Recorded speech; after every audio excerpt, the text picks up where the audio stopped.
In the news this week, Rishi Sunak defends the right of those who wish to speak up for the reality of biological sex. The Institute tells the Scottish Government it will go to court to protect the ordinary work of churches from a new conversion therapy law. And in a House of Lords debate, peers highlight the plight of persecuted Christians across the world. Hello. The Prime Minister has emphasised that people should not be criminalised for stating simple facts on biology, amid widespread criticism of Scotland's new hate crime law. Rishi Sunak made the comments in defence of Harry Potter author J.K. Rowling, who forced Police Scotland to confirm that her public comments about biological sex were not criminal and wouldn't be recorded as a non-crime hate incident. I hope every woman in Scotland who wishes to speak up for the reality and importance of biological sex will be reassured by this announcement, and I trust that all women, irrespective of profile or financial means, will be treated equally under the law. Former SNP Minister Ash Regan, who originally voted for the legislation, is now calling for the Hate Crime Act to be repealed. Almost 4,000 hate crime complaints were made during the first 24 hours of the Act coming into force, but the Scottish Police Federation has warned that over a third of officers have still not received training on the law. Times readers have slammed one of the paper's star columnists for calling for the elderly and infirm to be pressured into assisted suicide. In his article, Matthew Parris welcomed the pressure which would grow on the terminally ill to hasten their own deaths so as not to be a burden on others or themselves. In response, Canon Eric Wilson of Beverley wrote, "I do not wish to be around if the consequences of Mr. Parris's argument ever materialise.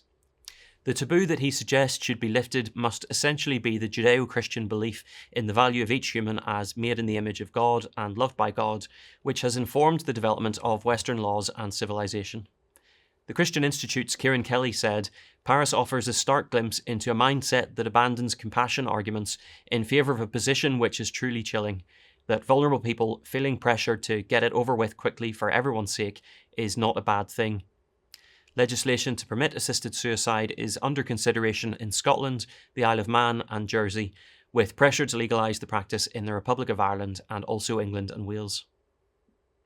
The Christian Institute has reminded the Scottish Government that it faces a legal battle in its controversial bid to outlaw so-called conversion therapy.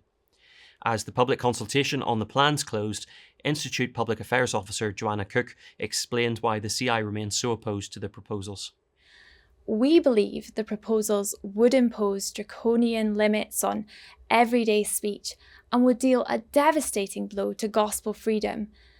Parents must not be at risk of prosecution for discouraging their child from taking damaging puberty blockers. And it must not become illegal for churches to uphold mainstream beliefs about sex and sexual ethics, or to support those in their congregation who want help to live in accordance with the Bible's teaching. That's why we have restated our commitment to taking legal action if the Scottish Parliament passes a law that tramples on basic freedom of speech and religion." And finally, peers have urged the government to take practical steps to support Christians across the world who experience hostility for their faith.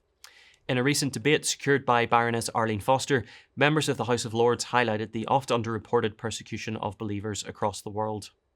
We talk about persecution as if it ended with Nero and the lions in the Colosseum, but it's one of the most shocking untold stories of our time.